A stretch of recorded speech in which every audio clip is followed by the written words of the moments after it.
Hello everyone. If you enjoyed the 10 days of JavaScript, you might be happy to know that the complete 27-hour full stack course has just launched. There's a coupon link to join at the lowest possible price in the description for this video. The remainder of this video picks up right where the final 10 days of JavaScript video ended, and this serves as a sneak preview into the full course. I hope this video helps you get started with Node. Have fun, and I'll see you around. If you want to learn JavaScript full stack from scratch, you've come to the right course. Because I've spent the last 14 years living and breathing JavaScript and web development, and now I'm here to teach you everything I know.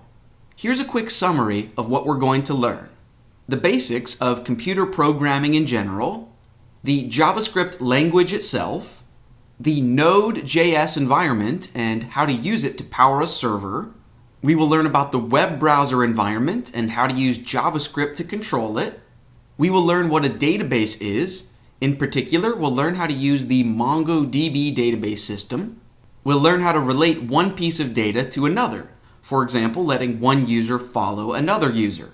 We'll learn how to update the browser in real time with fresh data from the server. We'll learn how to create real-time two-way communication of data. We will use it to power a chat room, but you could use this same technology to power a simple game or just about anything. We'll learn about authentication, both stateful with sessions and stateless with JSON web tokens. We'll learn about the MVC architecture pattern. We'll learn what an API is and then how to create our own API, and much, much more. 14 years ago, when I began my programming career, I dreamed of one cohesive course that I could start from scratch with and follow all the way to the end in order to gain a big picture understanding of how all the puzzle pieces fit together. I dreamed of a course that explained the why and not just the how. And over 14 years, I never did find a course like that, but I just created it. Now, I would love to have you come along on this journey with me, and if you're ready to launch your career as a full stack JavaScript developer, then I'll see you on the inside. Hello everyone, and welcome to the next chapter. Let's take a quick look at where we are. So we've learned the basics of the JavaScript language itself.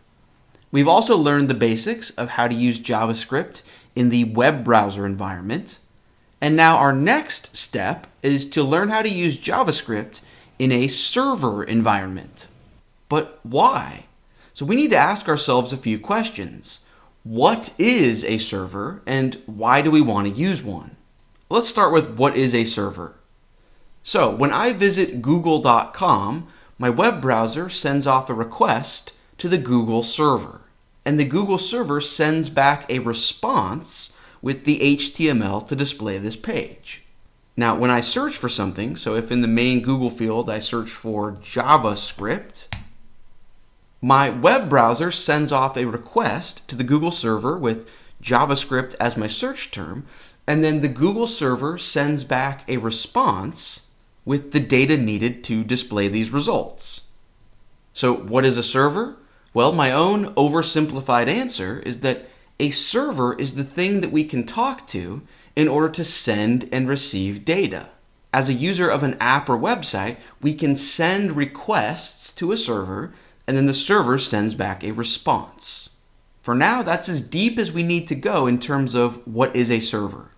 Now let's move on to why we want or need a server. I would say there are two main reasons. Number one is directly related to what a server is, right? Communication. Our app needs to be a good listener, right? It needs to listen for incoming requests, and then it can send back a response.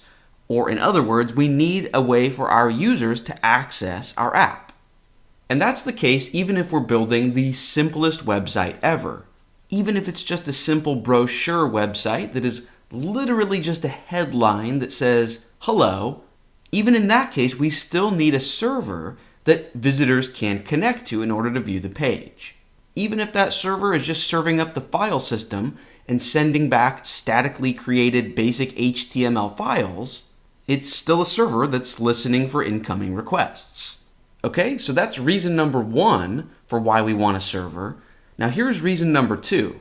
If we want to build something a bit more complex than just a static read-only brochure type of website, and we want to let our visitors actually perform actions instead of just viewing pages, we need a server of some sort. And the reason for this is because we cannot implicitly trust the web browser or incoming requests. Let me explain why and also just sort of what I'm talking about. For example, let's imagine that we wanted to use our bank's website to transfer money from one bank account to another.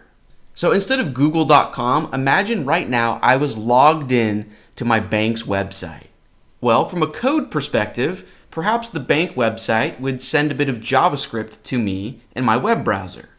So maybe they would send over an object, money transfer, and you don't have to type this out. This is just for a quick explanation. There's no need to follow along with this code, but maybe the bank server would send over to me an object, so say money transfer equals, and they would set the from account to whatever my logged in user is, right? And then the to account would be whoever I wanted to send money to.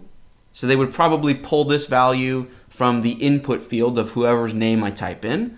And we could imagine there would be a property named amount, which again would pull in the value of a user input field of how much I want to give to someone. And then finally, we could imagine there would be a property named message, which is a place for a memo or a brief description of the money transfer. Now, most people are not evil, and most people are not familiar with code and their browser's console. However, what if we were an evil or malicious user? We could log into our bank's website, come into our browser's console, and we could just change this stuff programmatically, right? We could fire up our console and say money transfer dot from account should not be the logged in user that I actually am. It should be really rich person Smith. And the to account should be me. Give me the money. And the amount should be some disgustingly large amount. And the message should be, ha ha ha, my money now. Right? Now I could add that into my web browser's memory. And then if I went back to the bank screen, I could click a button that says perform money transfer. And if the bank's server implicitly trusted me, I would now be a very rich man, right? The request would go through. Now, obviously, that's not the world we live in. If servers implicitly trusted you and your requests, the world would spin out of control into complete chaos in about 2 minutes. The reason we have any sort of sanity in this digital age is because a server has the job of making sure that you really are the person that you're claiming to be. Now, you might be thinking to yourself, why couldn't we just use JavaScript to send over an if statement to the web browser? Right? We already learned how to make decisions in our code. So imagine the bank assigns you a variable when you first log in, maybe let user equal your name, right? And then maybe you think we could use an if statement and say only if the following is true. Only if user equals money transfer dot from account. Right? So only if this is the case, only if the user is who they say they are, then let the money transfer go through. Well, this line of thinking is good. This is similar to the line of thinking that we would use on the server side. The problem is just that we cannot rely on this on the client side or the web browser side or the user side. Because there's nothing stopping a malicious user from simply saying, well, user should equal really rich person Smith. Right? They could modify the user variable in their web browser, and then this if statement would evaluate to true. Or better yet, a malicious user could simply modify the JavaScript that you send over to them and just get rid of the if statement check. Or a malicious user could just completely disable JavaScript in their browser entirely. So getting back to reason number 2 of why we want a server, trust issues, we need to run this decision-making code in a trusted environment. And we can never truly trust the user's web browser. So the idea is that with a server, we can write JavaScript code, we can write if statements and all sorts of things to make sure that it's a legitimate request. So long story short, a server is really just a place where we can write code that cannot be tampered with or manipulated by the user of the application. And for now, that's really as deep as we need to go in terms of why we want or need a server. Now, before we bring this video to a close and start talking about our next steps, I first want to address two common questions that you might have right now. So question number one, you might be thinking, okay, sure, so you could write this if statement on the server side, but couldn't the user still just send along a fake user value and try to impersonate someone? And the answer is yes. Malicious users will try to do that. However, I don't want you to worry about that right now. We are absolutely going to learn about authentication later in this course, but I don't want you to burden your mind with it right now. Don't worry, we have a lot of tricks up our sleeves on the server side, and we can get creative in terms of making sure that users are who they claim to be. For now, all you need to know is that if our app is even going to have a chance of being secure, we need to run our verification and authentication code in a trusted environment, not in an environment that the user is in control of. So we need a server. Okay, so that's common question number one. Common question number two is, hey Brad, what about serverless applications? I keep hearing this phrase, serverless app. It's a really popular buzzword right now. There's a lot of hype surrounding it. So if an app can be serverless, do we really need a server? And my answer to this question is that it's really just a matter of semantics. Serverless apps still use servers. The difference is that instead of writing an entire server and then pushing it up onto the internet, with a serverless app, you're just writing individual functions and then you're handing those functions off to a big company like Amazon, Google, or IBM, and then those billion-dollar companies are hosting your functions for you. It's the same idea though. You are writing server-side functions, you are having a place that is trustworthy and private. It's just that you're letting some other company host your individual functions instead of you needing to host your entire server yourself. Now, if everything I just said made zero sense and you've never heard of the phrase serverless apps, that's okay. You can just forget the last 60 seconds ever happened. Rest assured that later on in the course, I will briefly talk about and explain serverless apps. But for now, we do not need to worry about that. And I can tell you with the utmost certainty that whether you want to create a traditional app or a serverless app, you are going to need to write server-side code. And in the JavaScript universe, as soon as you want to start writing code outside the context of a web browser, you need to learn about something named Node.js. After the web browser, Node is by far the most common or popular JavaScript environment. Now, Node can be used for just about anything, so I don't want you to think that it's just for creating servers. That just happens to be one of its many use cases. Big picture, learning about Node is going to open up so many doors for us, and it's exactly what we're going to start learning about in our very next lesson. This is an exciting portion of the course because when you start to learn about Node, you can legitimately call yourself a JavaScript developer. So let's keep our momentum rolling, and I will see you in the next lesson. Hello everyone. In this lesson, we are going to get started with Node.js. However, before we download and install Node onto our computers, let's first ask ourselves, what exactly is Node? So very early in the course, we learned that there are multiple environments in which we can speak the JavaScript language. And each environment has its own unique made-up words or slang or lingo that relate to its superpowers or abilities.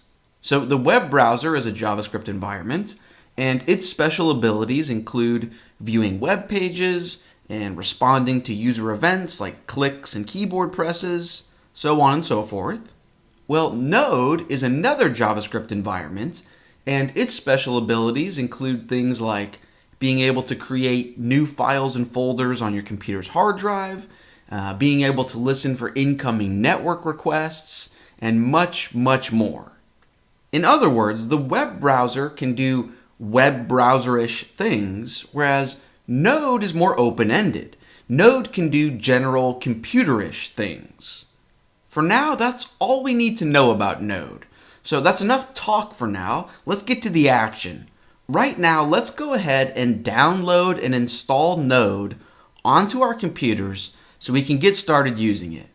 So follow along with me. Here is the official Node.js website. It's nodejs.org. I will include a link to this website in the resources for this lesson, or you can just perform a Google search for Node.js. Okay, and from the website, we want to download it. In my case, it says download for Mac OS. In your case, it might say download for Windows or something similar. Now, the version numbers that you see in this video are going to be different when you actually visit the website yourself, because Node is constantly releasing new updated versions of the software. That's okay. Your version number does not need to exactly match my version number. Now, there are two different download options that we see here. One with the absolute newest, latest, and greatest features, and another one that is slightly older, but is super reliable and stable and dependable. Either download link will work just fine. You can't go wrong, but personally, I usually recommend the long-term support version. So go ahead and click on that to begin the download. Depending on the speed of your internet connection, it could take a while, but once the download finishes, go into your computer's downloads folder and open up the install file. All of the default options in the automated installer are A-OK, so you should be able to just click next, next, next without any trouble. So at this point, I'd recommend you pause the video lesson while you go and install Node.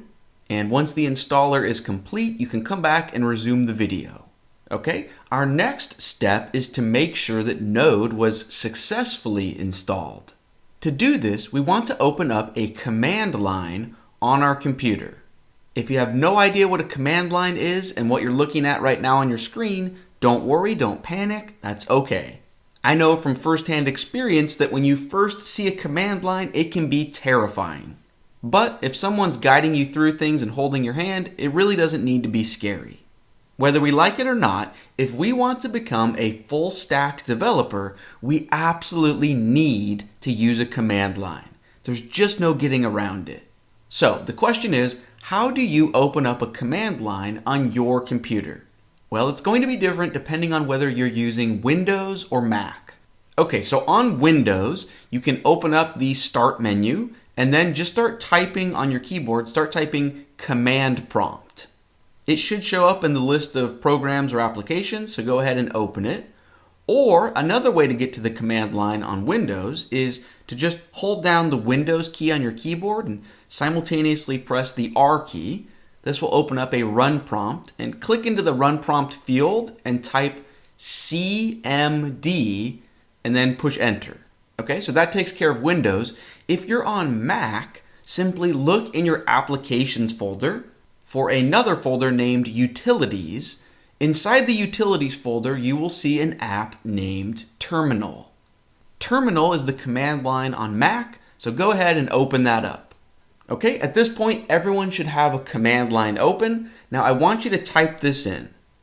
Node, and then a space, and then dash, or the minus sign, right? And then V. So node space dash V. Go ahead and push enter.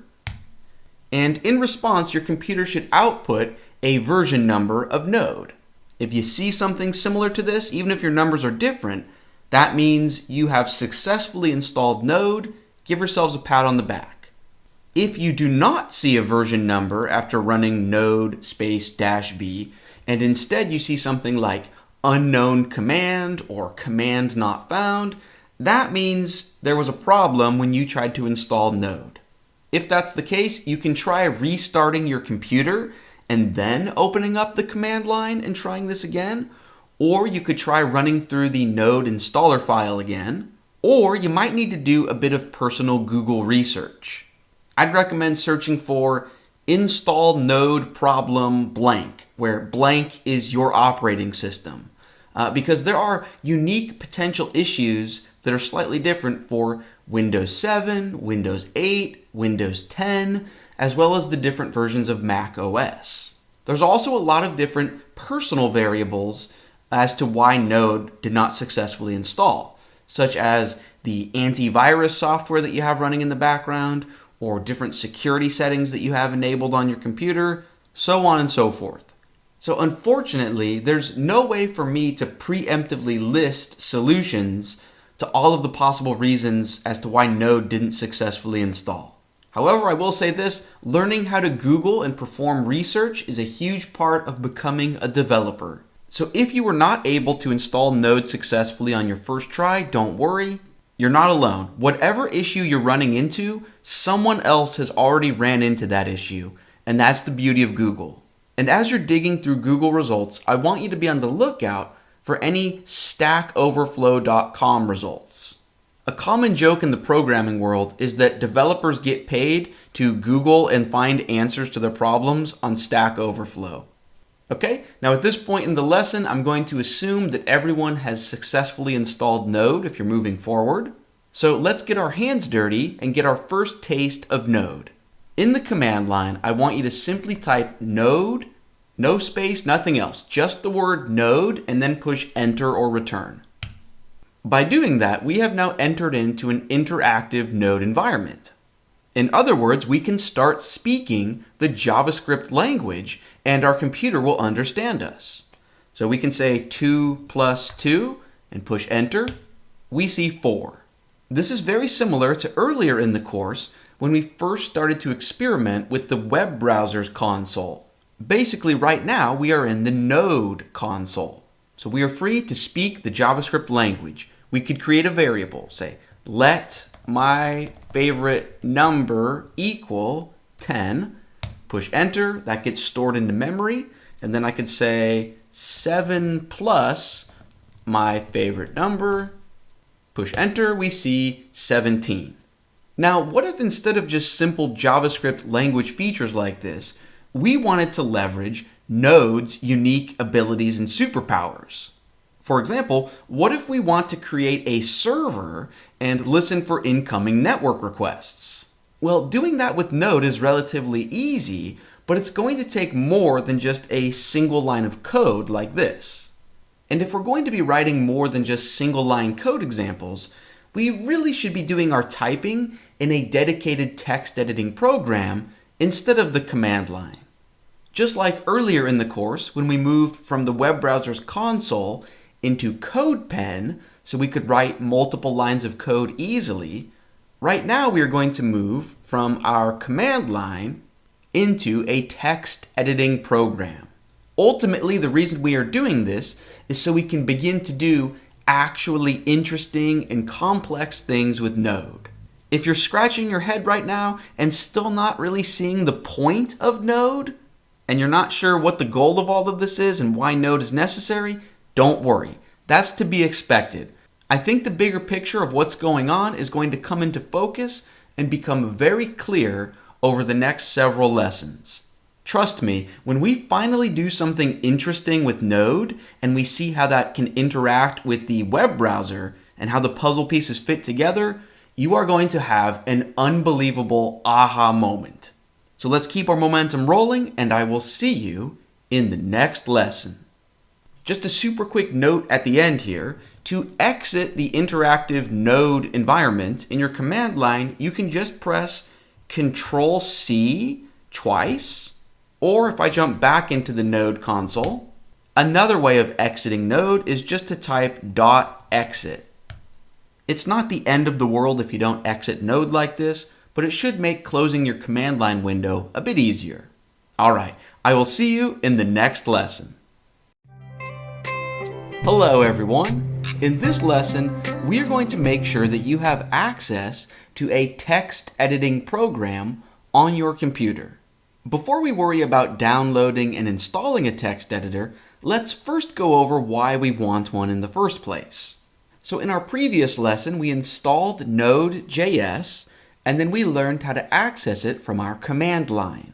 So if I type node, I can then start speaking JavaScript. 2 plus 2, you get the idea. However, if we want to do something complex and interesting, we are going to need to write multiple lines of code. So almost as if you were writing a play or a movie or a TV show, you would need to write a fairly long script.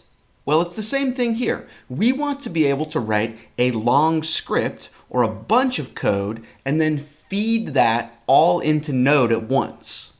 Now, the way that this is typically done is by using a text editing program to create a JavaScript file on our computer's hard drive, and then we can feed that file into Node.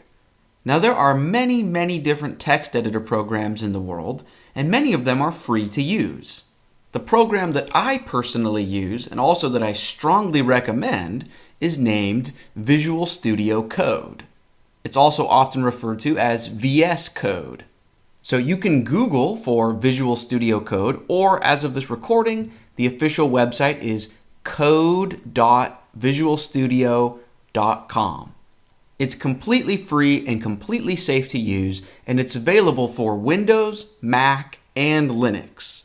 It's the text editing program that I'm going to be using throughout the course, so if you want to follow along with me step by step, I strongly recommend you also download and install Visual Studio Code.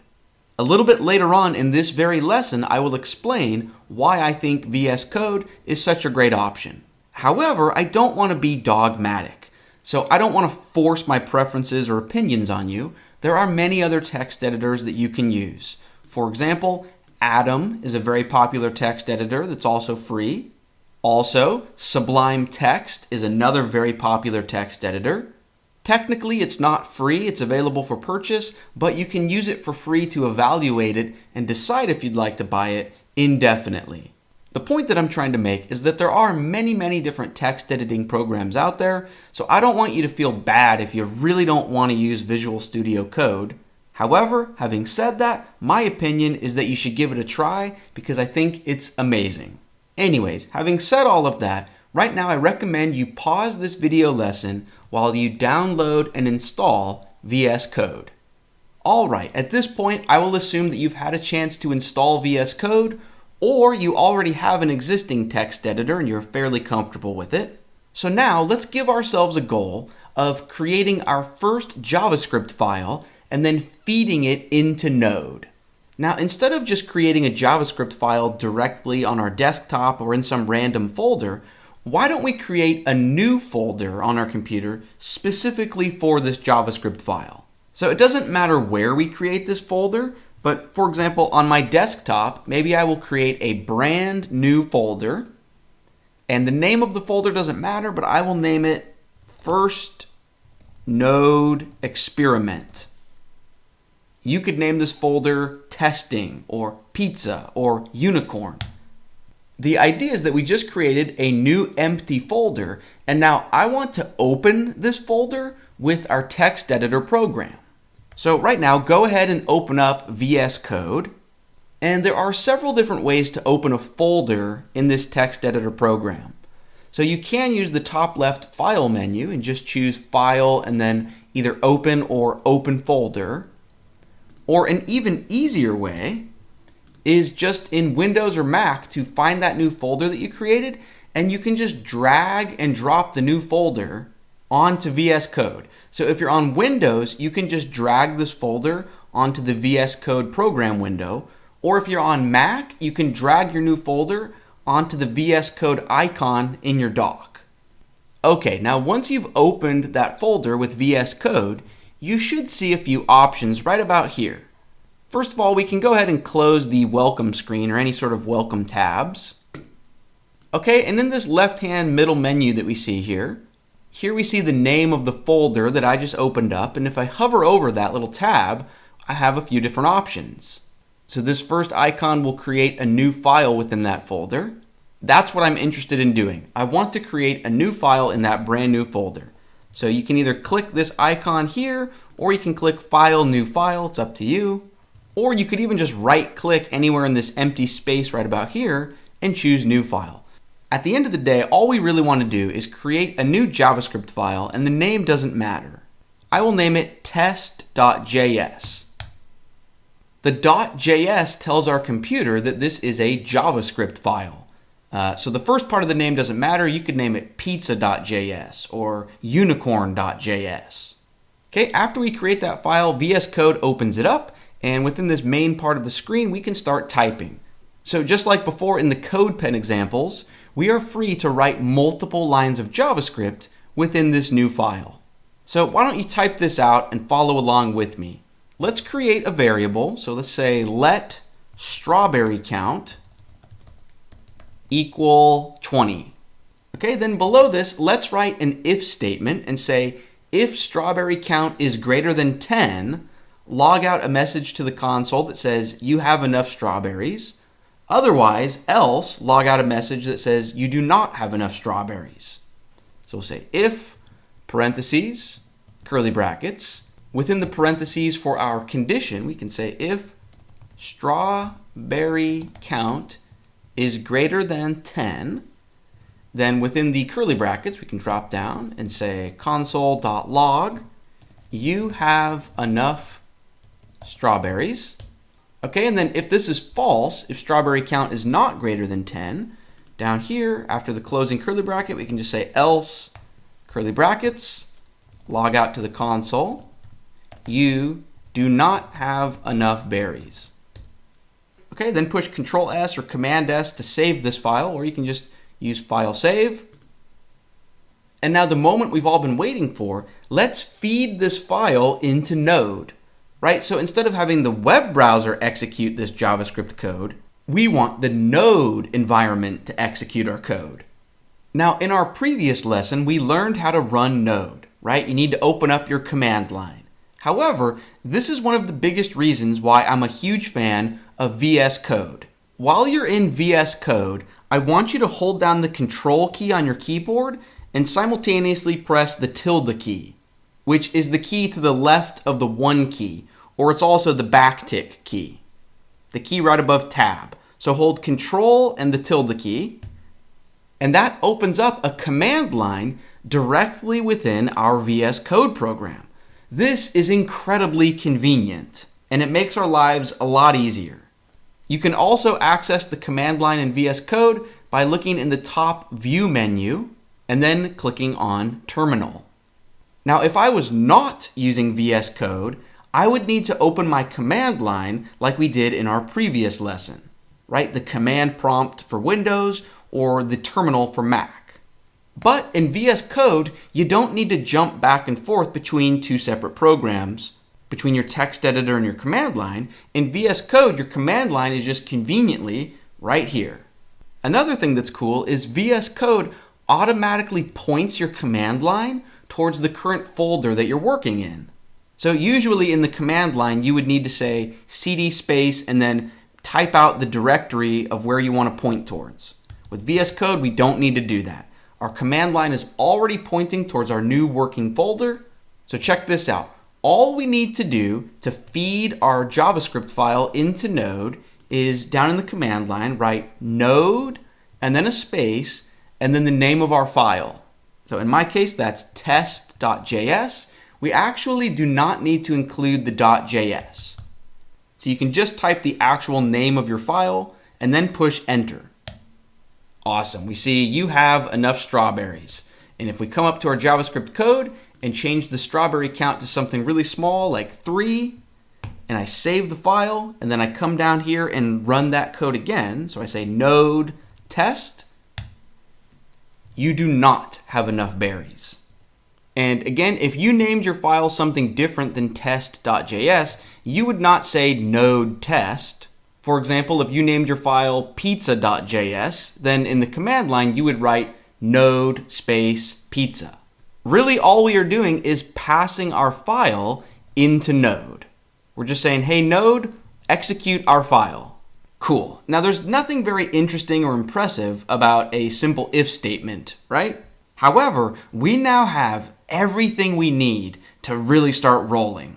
We've installed Node onto our computers, we have a text editor program, and now we know how to use the command line to feed a JavaScript file into the Node environment.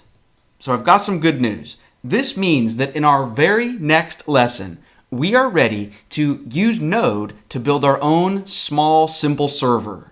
This is where the big picture of what we are trying to accomplish is going to come into focus. I am so excited to write our first bit of real-world Node code with you. So let's keep our momentum rolling, and I will see you in the next lesson. Hello, everyone. In this lesson, we are going to create our very first server. Without further ado, let's jump right into the action. So go ahead and make sure that you have the folder that you created in the previous lesson open in a text editing program. And here we can see that I have opened the test.js file that I created in the previous lesson. Let's go ahead and erase or delete everything inside that file and give ourselves a clean slate. Or if you wanted to, you could just create a brand new file within that same folder. Okay, so we've got a clean slate. What is our goal for this lesson? Well, we want to create a server that listens for incoming requests so that we can visit that server in our web browser and have the server send back a response that says something simple like maybe hello world or welcome to our web page. So back in our text editor, the question is, how can we use code to create a server? The answer is that we need to use environmental jargon. So the first step is to realize that we are writing code for the Node environment, not the web browser environment. So back when we were writing code for the web browser environment, we could use the JavaScript language itself, right? The core of the language. We could say something like let favorite number equal 7, right? And that's valid JavaScript no matter which environment we are in. However, back in the web browser, if we wanted to do something web browser-ish, like respond to a click event or select an element, we needed to use special words. Like, remember, the web browser has an object named document, and document is not part of the JavaScript language itself. It's just a word that the web browser brings to the table so that we as programmers can leverage the environment that we are in. Well, we need to do the same thing with Node. So we are in the Node environment, and we want to do something Node-ish, like setting up a server, so we need to use Node's special words. So type this out with me, HTTP. And then we want to look inside that and call a method named createServer, parentheses to call the method. And just a quick note, if you're using VS Code as your text editor, like I am, you might notice that when you type HTTP, it gives you all of these suggestions. And if you try to type a dot right after that, it's going to use one of the suggestions. So what you can do is type HTTP and then either hit the escape key on your keyboard to get rid of the suggestions, or just push the arrow keys on your keyboard to move around a little bit. And then you can include the dot and then create server parentheses. Now, HTTP is not part of the JavaScript language itself. But just like the web browser has the document object that we can leverage, the Node environment has this HTTP object that we're going to leverage. Now, we don't want the server that this method is going to create to just float around in outer space. So instead, let's store it in a variable. So at the beginning of this line, we can just say let, and then I'm going to say our app equals, but you could choose whatever variable name you want. You don't have to use our app. You could call it pizza or unicorn or anything. Okay, but the point is that we now have this variable that is a server, and we know that the job of a server is to listen for incoming requests. So let's tell the server to begin listening. So on a new line, I'm going to say our app dot listen. Right? So just like way back in one of our very first lessons, when we had a dog object and told it to jump, or we had a cat object and told it to meow, in this case we have a server object and we are telling it to begin listening. Next, what we need to do is tell the server what exactly it should do when it does receive a request, right? What should the server do in response to an incoming request? Well, that's exactly what these parentheses up on the first line of code are for. When we call the http.createServer method, we want to pass it a function as an argument. And then the server is going to run or execute or call that function every time it receives an incoming request. So you could make up a name for a function here, and then down here define a function with that matching name. However, since we don't really need to call this function anywhere else, why don't we just go ahead and create an anonymous function right within these parentheses. So I'm going to say function parentheses curly brackets, and feel free to drop down inside the curly brackets. And actually, before we start writing the body of our function here, let's first give our function 2 parameters. So right after the word function within these parentheses, let's say req, which is short for request, and then let's include a comma and include another parameter and name it res, which is short for response. Technically, you could make up any 2 names you want for the parameters, but these names make a whole lot of sense, request and response. Okay, and now within the body of our function, we can leverage the request and response objects that the server is going to pass into our function every time it calls the function. Now, we will learn more about the request object in a few minutes, but for now, all we really need is the response object.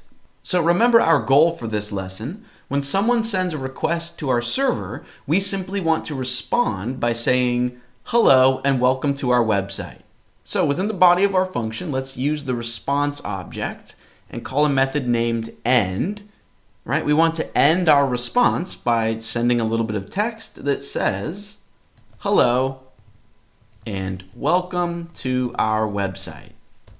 Okay, now before we save this file and tell Node to actually run it, there are 2 tiny details that we need to address. So first, in the Node environment, whenever we use a special Node word or ability, in this case HTTP, we need to explicitly tell Node to load or import or require in that functionality or that ability. So even though HTTP is part of Node, we still need to add a new line of code up at the very top of our file and say let HTTP equal, and then we tell Node to load or import or require in that ability. So we just say require parentheses, and in those parentheses we say quotes HTTP. Node will know what we mean with this chunk of code, and then we are storing that functionality in a variable named HTTP. So then in our code down here, Node will know what we mean when we say HTTP. Okay, there's only one more detail that we need to take care of before we save the file and take it for a test drive. Down on our very bottom line, within the parentheses for the listen method, we need to pass it a port number as an argument. Let's say 3000. Don't worry, I do not expect this number of 3000 to make sense right now, but it will come into focus very soon. Okay, now let's go ahead and save this file, and then let's use the command line to tell Node to run or execute our file. If you're using VS Code, you can open up your command line by pushing Control and the tilde key, or you can always click the View menu and then choose Terminal. Okay, in the command line, let's say node and then a space and then the name of our file. So my file is named test.js. Yours might be named something different, so keep that in mind. But after you type in node in the file name, push enter. And now at this point, our server is up and running. Right now, I want you to jump over to your web browser and let's try to send a request to the server. So up in the address bar, type this in with me. Clear out the address bar and let's say localhost.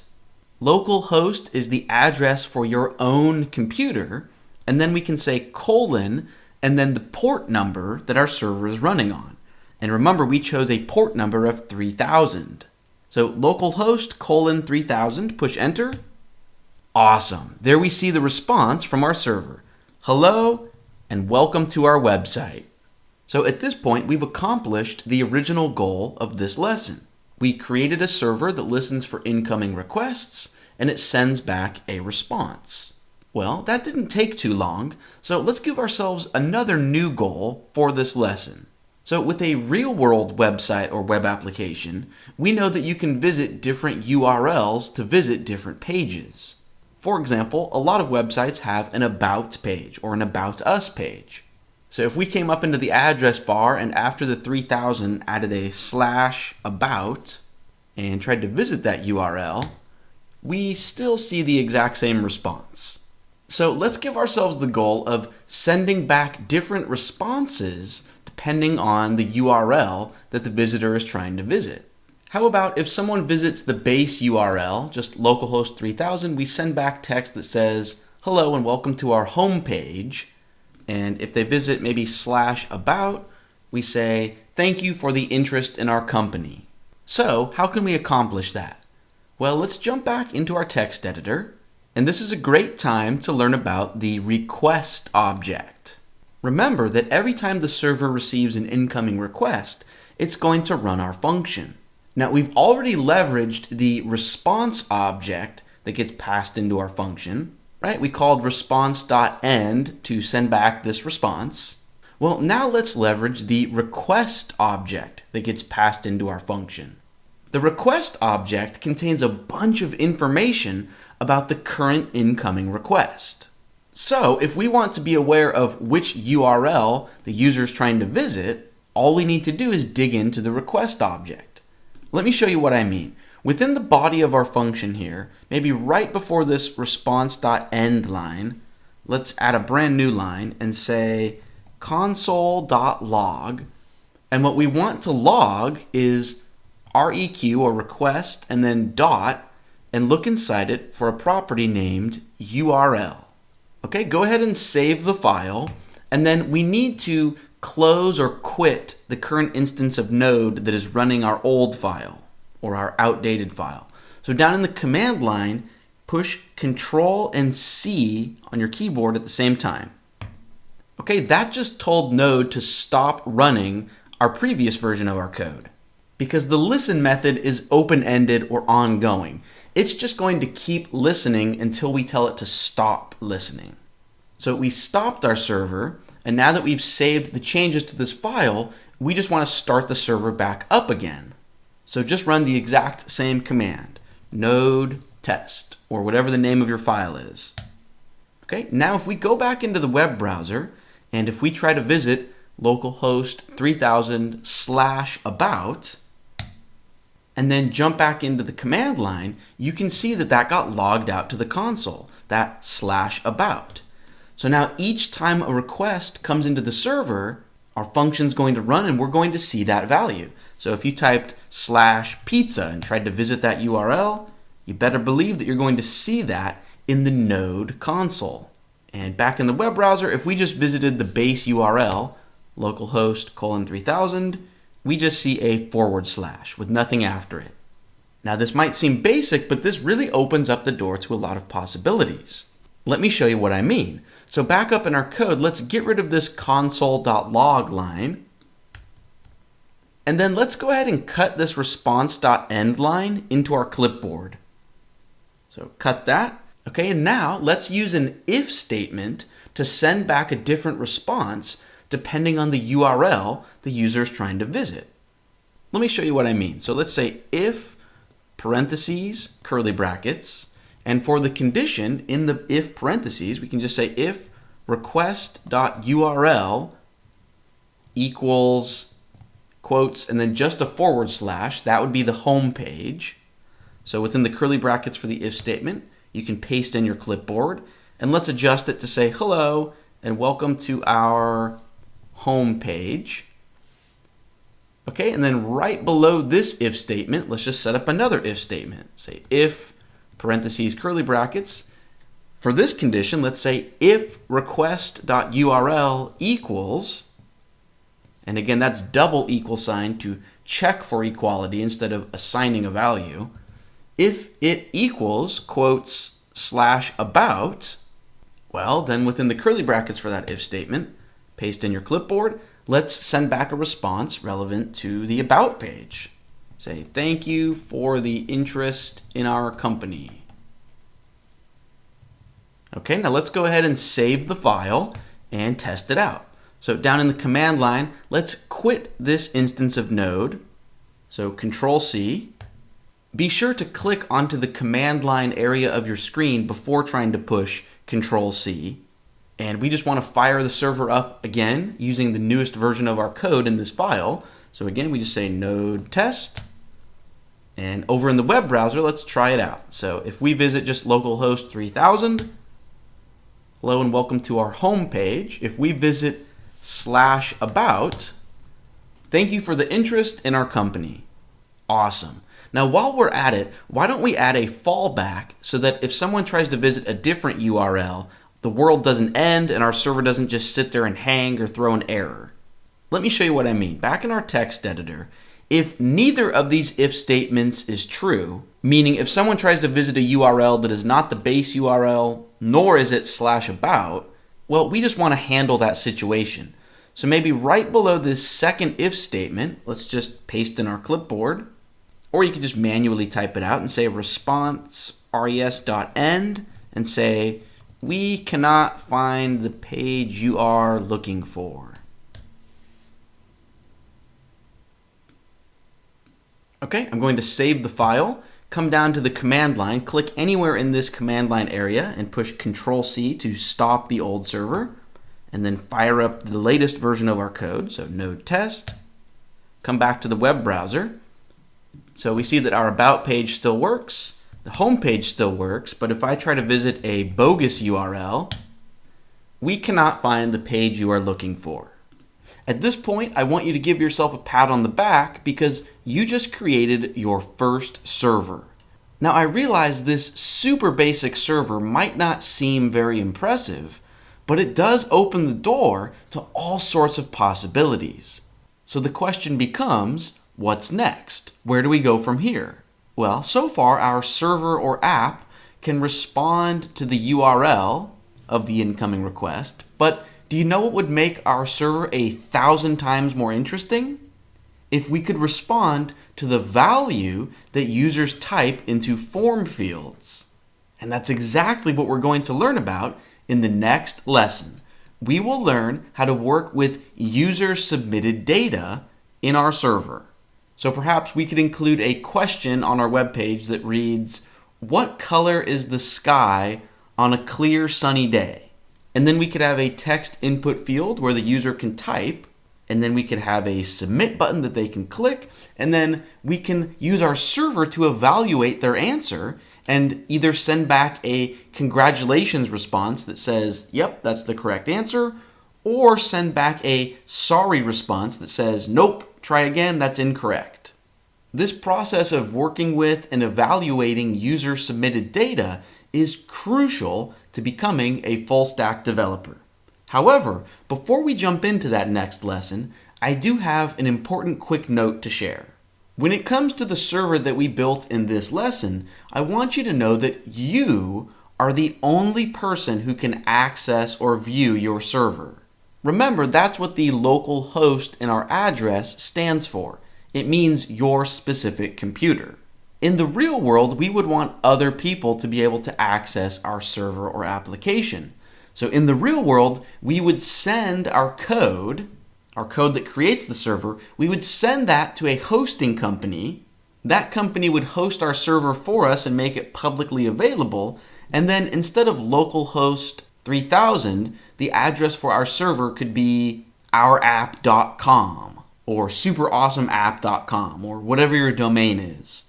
Big picture, for right now, you can rest assured that later on in the course, we will indeed learn how to make a server publicly available. And when that time comes, you will be able to share the address to your server with your friends and family, and they will be able to access it and see what you built.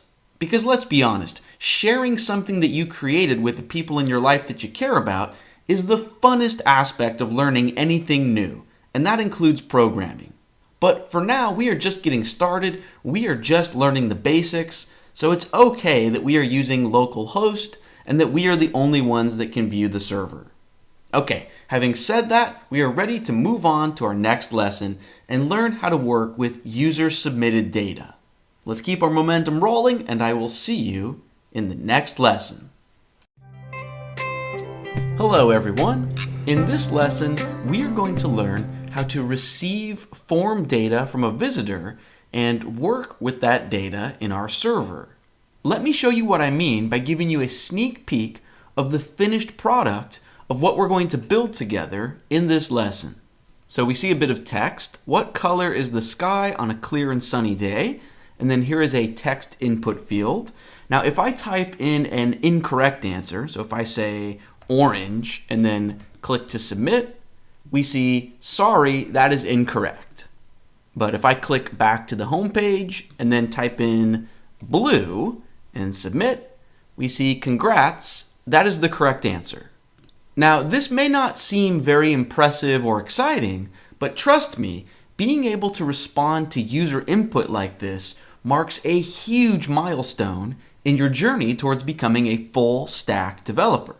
Right? If you think about how you log into your bank's website or your email or any online account, you have to fill out a username field, and then you have to fill out a password field, and then you submit. And then the server decides if what you typed in is correct or not. So we're starting simple here and just checking to see if the user types in blue or not, but we need to learn how to walk before we can run. So how can we start building this together? Where do we begin? Well, in our previous lesson, we used the HTTP functionality of Node to set up a basic server. So as we've already seen, we can technically create a server this way, but the truth is that you can use Node to build just about anything, not just web servers. Now, this open-ended nature and flexibility of Node is great, but in the real world, we have a specific goal, right? We want to create a web server. So it makes more sense to use a solution that is less open-ended and instead is specifically designed for the purpose of creating web servers. And that's exactly where something named Express comes into play. So what in the world is Express? Well, let's start with their official description or slogan, and then I will explain it. So it says that Express is a fast, unopinionated, minimalist web framework for Node.js. But what does that mean in plain English? So I would say that Express is a bunch of pre-written JavaScript code for the Node environment that we can leverage. So Express takes care of 1,000 different details for us so that we can avoid reinventing the wheel and also so that we can keep our code more organized. Now, personally, I'm not always a fan of leveraging pre-written JavaScript code like this. However, I am a huge fan of Express, largely because of these two words that I've highlighted here, because it is unopinionated and minimalist. Express doesn't automatically do a ton for us. It doesn't babysit us so much that it prevents us from learning, and it doesn't really force any rigid or dogmatic ideas on us. It simply provides functions or methods that are specifically designed for creating web servers. You can think of it like this. Node on its own without Express is like Legos. There's all kinds of different Lego block types, some that you'll want to use, a bunch that you will not need to use, and you can use these Lego blocks to build anything. On the other hand, if we use Express, we are still using Node, but Express gives us new Lego block types that were specifically designed to be used to build the one thing that we're trying to build, a web server. If that metaphor didn't make any sense, that's okay. Let's keep things moving. But before we move on, I do want to let you know that Express is not some small, seldomly used framework. So by us using Express, I'm not forcing some odd opinion on you. Express is absolutely the industry standard when it comes to creating web servers with Node. In the real world, you are going to run into Express all over the place. To give you a frame of reference, just in the last week alone, Express has been downloaded over 5 million times. So, at this point, the question becomes, how do we use or download Express? Well, we actually do not download anything from the Express website. Instead, let's jump back to our text editor, or more specifically, jump back to our command line. So I'm using VS Code, so I can just click View and then Terminal. And then in your command line, I want you to run the following command. npm, and then a space, and then install, and then a space, and then Express. Now before I push enter to actually run that command, I want to explain what's going on here. So first of all, what is npm? Well, when you installed Node on your computer, it automatically installed something else named npm. These letters stand for Node Package Manager. For now, we can think of npm as a giant grocery store of pre-written JavaScript goodies that we can leverage. Right? So for example, if you were baking a cake in real life, you probably are not creating your own flour from wheat. Instead, you're probably just going to the grocery store and picking up a bit of flour. So npm is this centralized place where we can grab all sorts of pre-written JavaScript goodies or packages, right? Node Package Manager. And then the second word here is install. We want to install something. What do we want to install? Express. That's the name of the package that we are interested in. So let's go ahead and push enter to run the command. Give it a few seconds, and now you'll notice that in the left-hand sidebar, npm automatically created a new folder for us named Node Modules. And if we look inside that folder, and if you look through this list, you'll see, aha, Express. If you're wondering why npm downloaded all of these other packages aside from Express, it's because Express depends on these other packages. To be honest, there's never really a need to actually open the Node Modules folder and look at all the different packages. I'm only doing that to show you that npm successfully downloaded the package for us. You'll also notice that npm created this new file named packagelock.json. For now, we do not need to worry about this file. Later on in the course, we will learn more about it. Before we move on, I do want to let you know that when you run an npm install command, npm is going to create these files and folders for you in whatever directory your command line is currently pointing towards. Remember, in my case, I created that folder on my desktop named First Node Experiment, and that's the directory that my VS Code command line is pointing towards. But if you're not using VS Code and you're using a standalone command line, that's just something I want you to be aware of. Okay, now moving on. We have successfully used npm to download or install Express. So now let's begin using Express in our code. So within my test.js file, the file that we've been writing all of our code in so far, I actually want you to select everything and delete it. We want a completely brand new clean slate in this file. This time around, we are going to create a server using Express. So things are going to be a little bit different. Now, just to jog your memory, remember that our goal is to create this application that receives the user input, and then we evaluate whether they typed blue or something else. Okay, so back in our text editor, our first step, if we want to leverage Express, is to import or include or require in Express. So type this out with me and then I will explain it. So say let Express equal require, and then parentheses, inside the parentheses, quotes, Express. Now this syntax is identical to when we said let HTTP equal require HTTP. The difference here is that Express is not a built-in part of Node. Meaning before we wrote this line of code, we needed to use npm to actually go out onto the internet and download Express for us. So when we say require in the Express package, Node will know to look inside a folder named Node Modules and it will know where to look. Okay, so this line of code gets Express ready. Now we can actually begin leveraging Express. And that's exactly what we're going to do in the next part of this lesson. So with this first part of the lesson coming to a close, you'll know that you're on track if you ran the npm install express command and it created a node modules folder in your project folder. As long as you've got that, you're good to go. You're right on track. So let's keep things rolling and begin writing code to actually use Express. And to get to that, I will see you in the next part of this lesson. Hello, everyone. Welcome to part 2 of this lesson. Let's pick up right where we left off. In the first part of this lesson, we used npm in the command line to download Express. And up in our file, we've written this line of code to get Express ready. Now we can actually begin to write code that uses Express to build a server. So let's create a new variable. So and then you can name it anything you want, but I'm going to name it our app.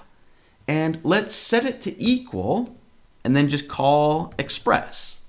So this will create or return an Express application or server, right? That's leveraging that pre-written JavaScript code that we downloaded. And now we have a server that lives in this variable named our app. So now let's tell our server to begin listening for incoming requests.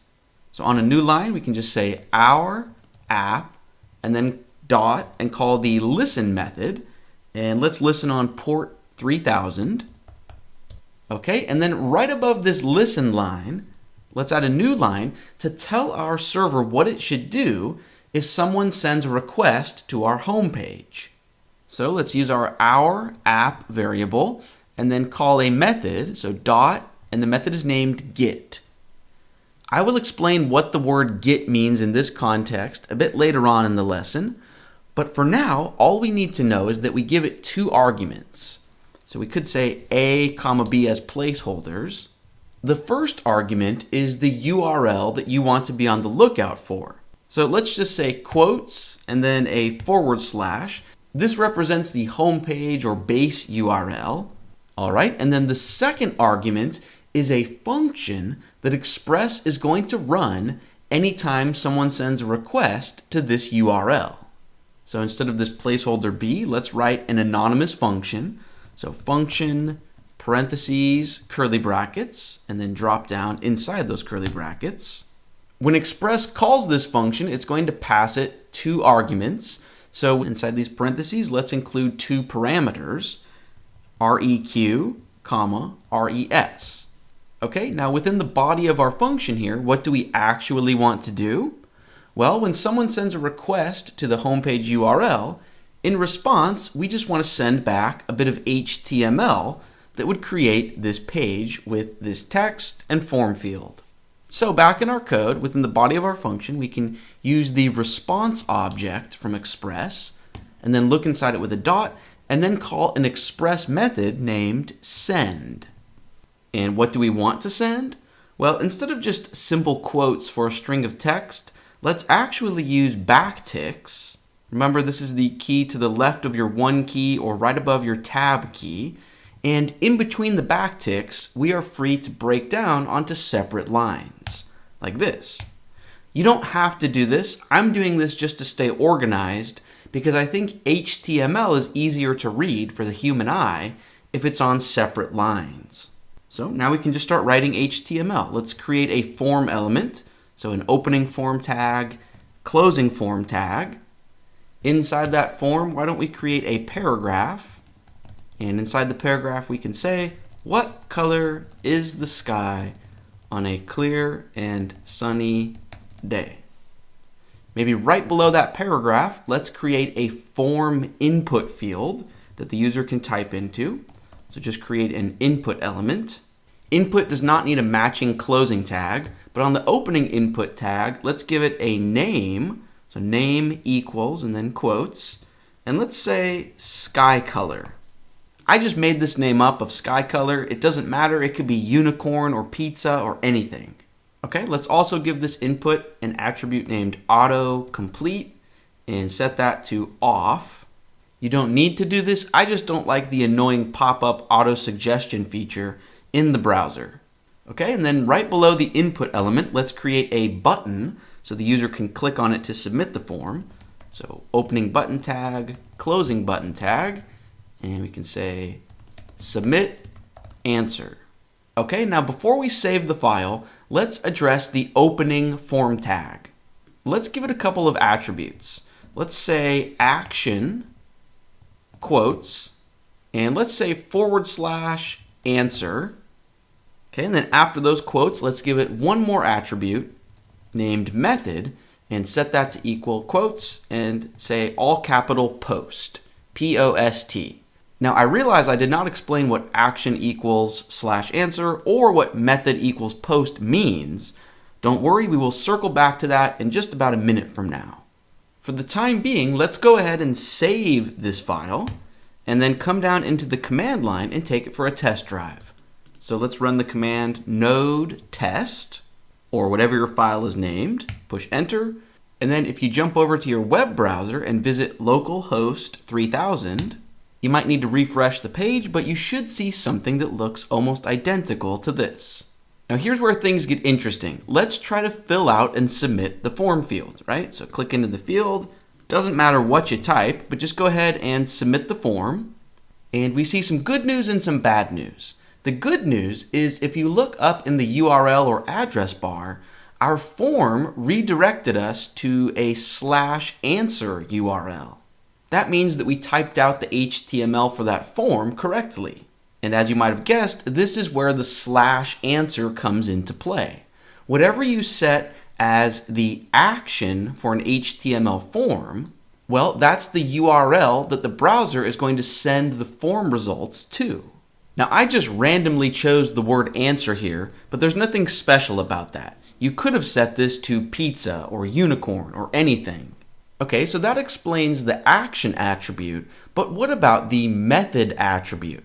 What in the world does method equal post mean? Well, this controls the type of request that the browser is going to send to the server. In the land of the internet and HTTP requests, there are actually many different types of requests.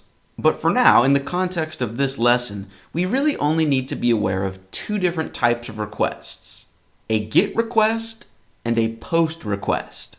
So in your web browser, when you visit a URL, so if I typed in google.com, my browser just sent a GET request to the Google servers. Or if I clicked on one of these navigation links at the top of Google, like if I clicked on their About link to go to the About page, my browser sent a GET request to that About URL. So when you're surfing the web, a GET request is sort of the standard type of request. If you manually type in a URL or if you click on a traditional navigation link, it's a GET request. You're saying to the server you want to get a bit of information. So if I go back to localhost 3000, my browser sends a GET request to the server. However, if I fill out this form and then try to submit it, my browser not only wants to get information about that new URL of /answer, but it also needs to send along its own data to that URL, right? It needs to send along whatever I typed into the form fields. So it needs to send that data, or in other words, it needs to post that data, hence the word post. So if I submit this form, we see cannot post to /answer. And that's because we never told our Express server what it should do in response to receiving a request to the /answer URL. Now, before we worry about actually evaluating the user's answer, let's first make sure that we actually understand the difference between a GET request and a POST request. Trust me, I've seen many different full stack development courses, and I feel like they always gloss over this difference, and it's usually confusing and a bit blurry. So let's run through a quick exercise to make that difference between GET and POST crystal clear. Back in our code, perhaps this method named GET right here is starting to make a bit more sense. We are telling our app what it should do if it receives a GET request to this URL. So let's do this. Let's scroll down to the bottom of this code and maybe right above this listen line, let's add a new line. and say our app, and then instead of .get, let's say .post. So we are going to tell our app what it should do if it receives a post request to the /answer URL. Okay, just like with the get method, we want to give the post method a second argument, so comma, and then we include a function that Express will run in response to this request occurring. So after this comma, include an anonymous function, so function parentheses curly brackets. Inside the parentheses for the function, include the parameters req and res. Inside the body of our function, let's just send back a bit of text that reads, "Thank you for submitting the form." So we can use the response object and call the send method a bit of text, "Thank you for submitting the form." Okay, now before we save this and test it out, I want to do something to make the difference between a GET request and a POST request crystal clear. What I want you to do is select these 3 new lines of code that we just wrote, copy them into your clipboard, and then right below this, but before the .listen line, just paste in your clipboard, so duplicate it. And on this new copy, I want you to change this word post to get. So on the second copy, it's our app.get. So if someone sends a post request to this /answer URL, this makes sense. But if someone sends a GET request to that same URL, let's do this instead. Let's just send back a bit of text that says, "Are you lost? There is nothing to see here." Okay, at this point, let's go ahead and save the file and then test it out in our browser. So let's come down into the command line and press Control-C to stop the old server. And then let's just run node test to fire up a new copy of the server with our latest code. All right, and then back in the browser, if I just go to localhost 3000 and fill out the form, submit, thank you for submitting the form. So this is in response to the post request to /answer. However, if I go back to the home page and then up in the URL address bar, if I manually type in /answer, that is a GET request. So that's why we see, "Are you lost? There is nothing to see here." So hopefully this illustrates the difference between a GET request and a POST request. A GET request happens when you type in a URL or you click on a traditional navigation link. A POST request typically happens when you submit a form, right? When the user wants to send or post a bit of data to the server. So even though in both cases the URL ends with /answer, our server is able to respond differently depending on whether it's a GET request or a POST request. All right, so now that we have at least a very general understanding of what a POST request is, let's get back to the actual task at hand. So when someone submits the form, we don't want to just say thank you for submitting. We want to actually evaluate their answer and tell them if it's correct or incorrect, right? And we are asking them what color is the sky on a clear and sunny day. So the question becomes, how can we access the data that the user submits from within our server? Well, the good news is that Express makes it very simple. So let's jump back into our code. And within the our app.post area, right, this is what's going to occur when someone submits the form. Let's actually get rid of this response.send line. So now we just have an empty body of the function, because before we send back a response, we need to decide if they typed in the correct answer or not. So we know that in JavaScript, we have a tool to do just that, and that is the if statement. So let's say if parentheses, curly brackets. Inside the curly brackets, let's drop down. Right after those curly brackets, we can say else, new set of curly brackets. Okay, and let's fill in the condition. So in the parentheses, right after the word if, let's say if x == blue. Now, I just typed in x as a temporary placeholder. So now the million-dollar question is, how do we actually access the user's typed in value here? Well, instead of the placeholder x, get rid of that, and let's say req for request, This is the request object that Express passes into our function, which contains all sorts of information about the incoming request. So within our if statement, we can say if req.body.skyColor equals blue. So the request object, and then body is the body of the post of what they're sending. It's the main meat and potatoes. And then we are looking inside that for the sky color property, because an HTML form could contain multiple fields. So we need to specify which specific field or value we are interested in. If you're wondering where this name sky color came from, remember that this will be exactly whatever you typed in for the input name when we were building the HTML for our form. Okay, so if this evaluates to true, then the user typed in the correct answer. So within our if statement curly brackets, let's just send back a congrats message. So response.send. I'm going to include backticks so I can drop down onto multiple lines. And in between the backticks, let's just send an HTML paragraph that says congrats. That is the correct answer. And then maybe right below the paragraph, let's include an HTML link that they can click on to go back to the home page. So A for anchor. In the middle, let's say back to home page. And on the opening A tag, let's give it an href. And then let's just say / to represent the home page.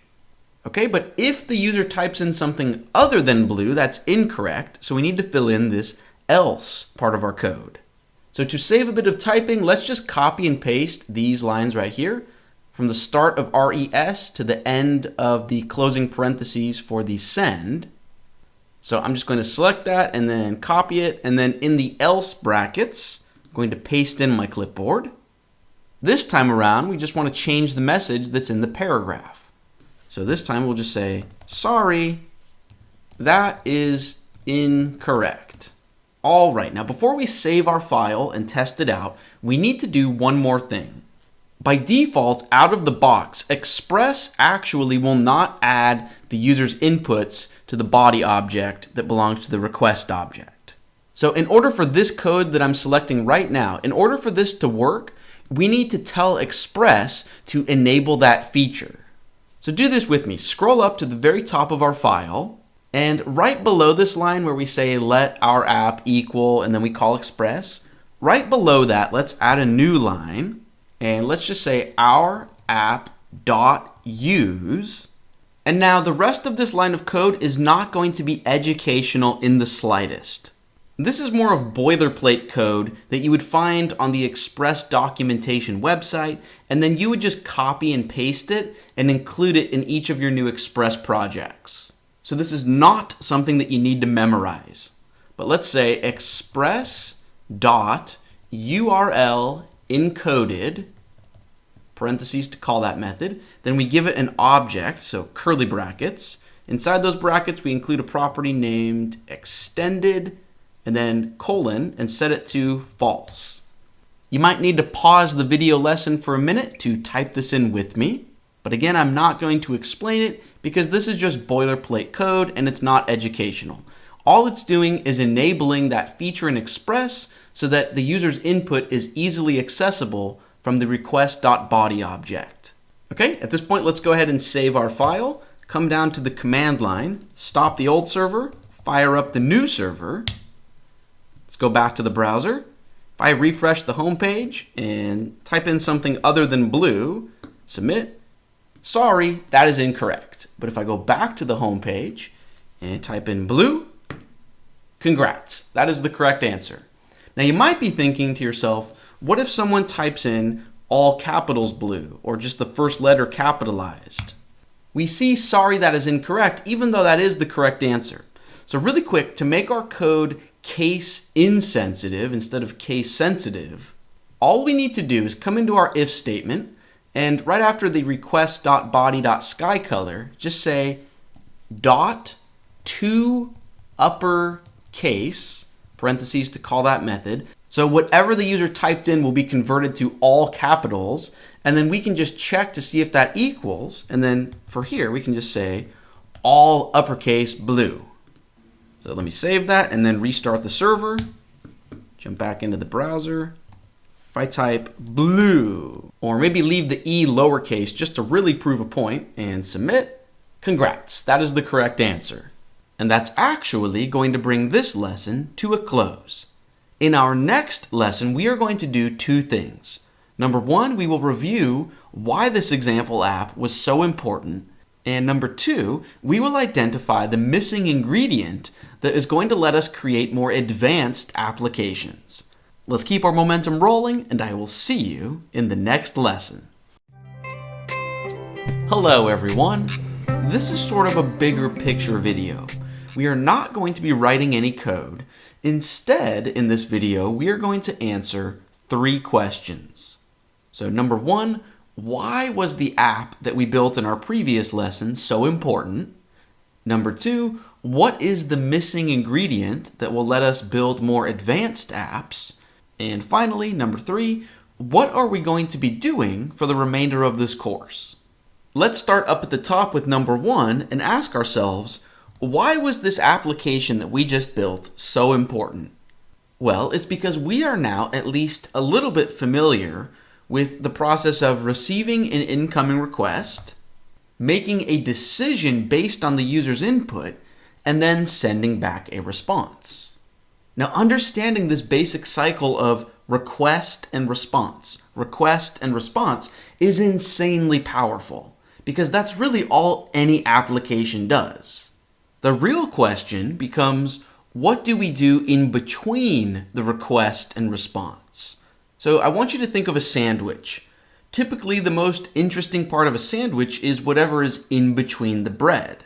So if we think of the incoming request as one piece of bread and the response that our server sends back as the other piece of bread, that would mean that the peanut butter and jelly or the meat of our sandwich is our if statement that checks the user's sky color value.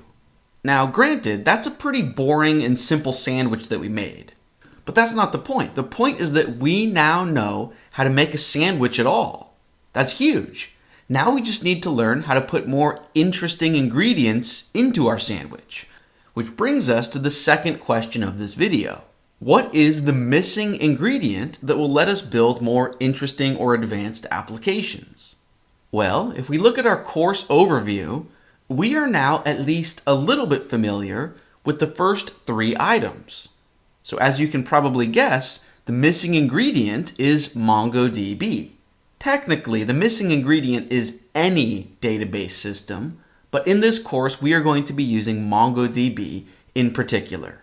Now, before we worry about what a database is, let's first look at the big picture.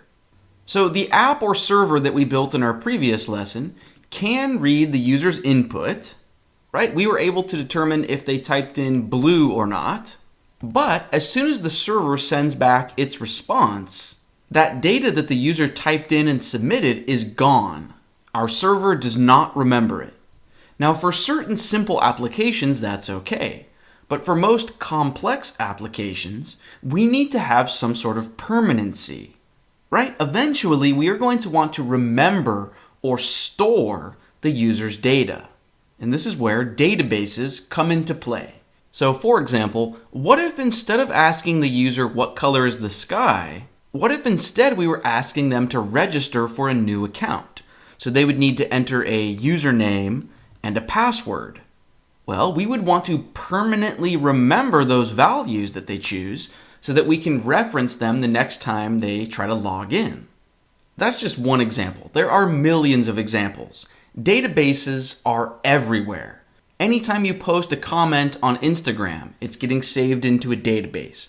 Or anytime on Twitter you send out a new tweet, that's being saved into a database. Really, anything you do on the internet that is permanent likely involves a database.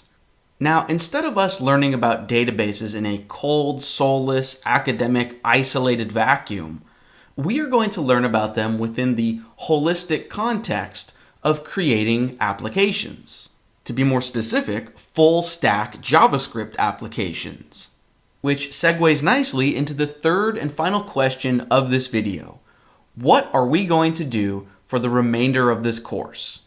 Well, aside from a few bonus or extra credit topics at the very end of the course, we are going to spend the rest of our time together building two applications.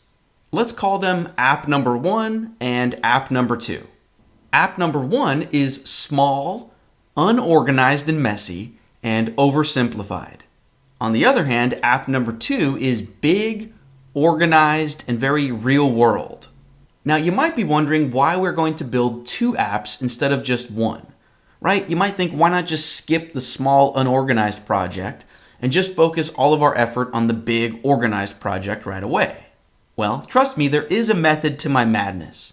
So right now, our focus is on learning the very basics of a database. However, if we jumped straight into app number 2, we would need to worry about things like templating engines, user registration, user authentication, security, error handling, how to keep our code and files organized, and much, much more. Trust me, we don't want to deal with all of that in this moment. So for the time being, we need a project that is complex enough to need permanency in a database, but simple enough that we don't overwhelm ourselves with all of these topics on the screen right now.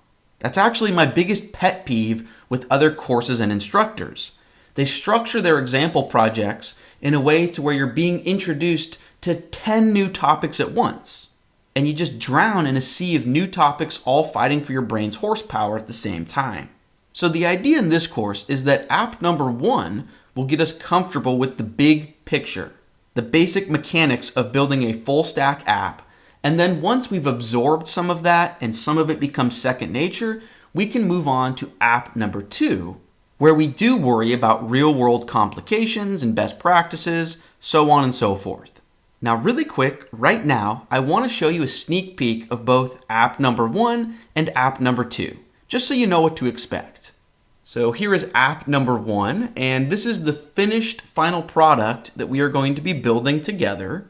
It's a very simple to-do app, and you can see there's a text field here, and if I type in feed the dog and then either push enter or click the blue submit button, it adds it down here. And let me add a few more items. Maybe pay attention to the cat, and maybe buy fruits and vegetables. Okay, so now I've got this list of items, and each item has two different actions. You can edit it or delete it. So if I click edit on feed the dog, this little pop-up appears, and I can type something new in. I can say feed the dog, maybe add the word today at the end of it, push OK. You can see it gets updated. And then obviously I'm free to delete any of the items I want. So if I want to delete buy fruits and vegetables, just click delete. We see this little pop-up. Do you really want to delete buy fruits and vegetables permanently? Yes, I do, so click OK, and it's gone. Now, the whole point of this application is that our list of items is being permanently stored in a database. So even if I closed my web browser and then came back and revisited this app maybe a year or two from now, this data, these items, would still be here waiting for me. Or better yet, I could step away from my computer and maybe use my phone or a tablet, and my data would still be available to me. Because instead of just localhost, we are also going to learn how to push this app up onto the internet so you can share it with your friends and family. So in the address bar, if I instead visit this URL, because our data and database lives in the cloud, you can access it from any device. So this is pretty fun. You will get a URL that you can share with your friends and family. This is just my example temporary URL. You will receive a new unique URL for yourself, and then you can see them add new items to the list. Big picture, there's not a whole lot going on with this app, but it is great practice of learning how to stitch together our three environments: the web browser, Node.js for the server, and MongoDB for the permanency or database layer. Okay, so that's a review of app number 1 that we are going to build together. Now let's take a look at the more complex app number 2. So this is what the home page looks like if you are not logged in. It shows you a registration form to sign up for a new account. If you try to sign up for a username that already exists, that someone has already used, you get a real-time feedback message. That username is already taken. So if I add unique at the end of it, good to go. If you add something that is not a valid email address, you get a warning in real time. You get the idea. Now, instead of creating an account in this moment, let's just log in to an existing account to show you around. So up in the header, you can log in. As soon as I sign in, you can see the home page looks very different. By the way, this is a journal or diary type of application. So you can see the home page, now that I'm logged in, reads the latest from those you follow. This is essentially a very basic social network type of application. These are articles or journal entries written by the people that I follow. So I can see this one's titled Destroying Furniture is Fun, written by Kitty Doe. So if I click on that, here is their article. And I can even click on their name to go to their profile. Up in the top right menu bar, I can click on my own circle to go to my own profile. So I have 3 posts, I have 1 follower, I'm following 2 accounts. We can click on that. You can see I'm following Barks a Lot and Kitty Doe.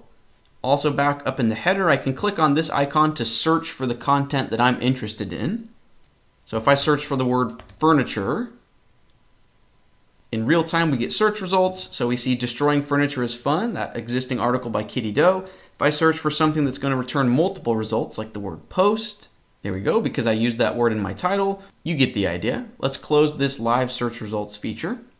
I can click on this green Create Post button to obviously create a new post or article. Obviously, a user is able to edit or delete their own existing articles. Okay, changing gears. If we look up in the header, we can see a chat or conversation looking icon.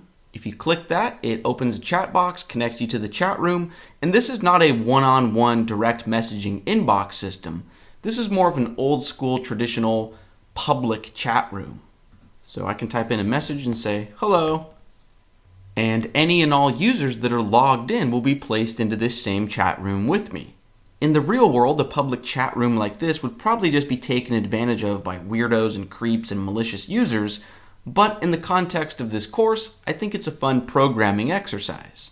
So I'm logged in as the Brad user in this browser, but I actually have a secondary browser. In this window, I'm logged in as the Kitty Doe account.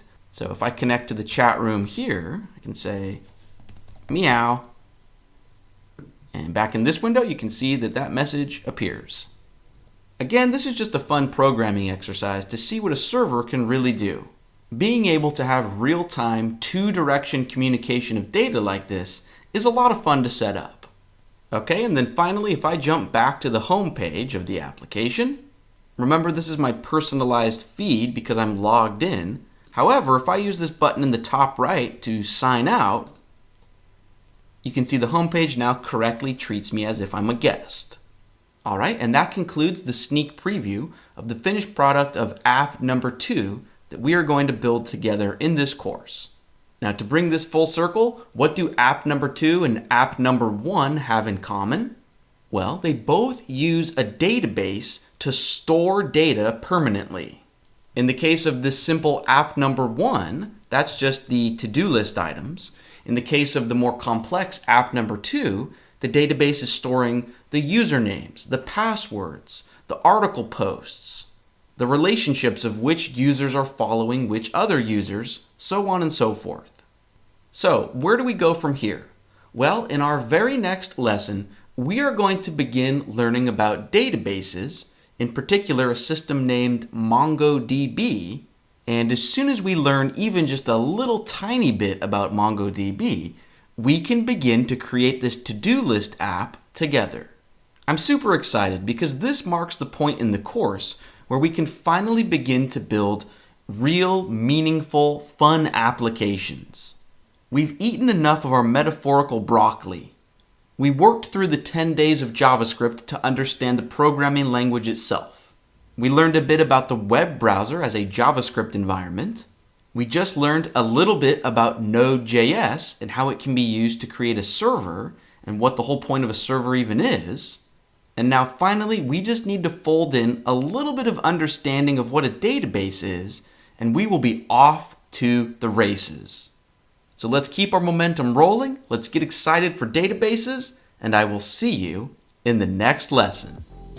To get immediate and lifetime access to the full 27-hour video course, you can find a coupon link in the description for this video. Thank you so much for watching, and take care.